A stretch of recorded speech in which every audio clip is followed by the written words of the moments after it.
Do you ever notice how many Hollywood movies come out on Christmas Day? It's really interesting. I got to thinking about this, and I have a hypothesis. While many people are celebrating Christmas, there's a pretty big sub-segment of the population that doesn't, and they're looking for something to do on a holiday.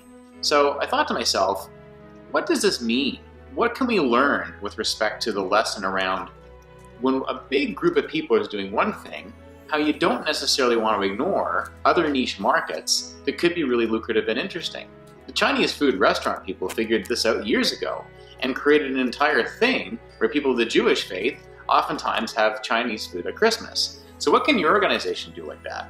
What can you figure out with respect to a niche market that may not be completely in the mainstream, but is lucrative and important nonetheless?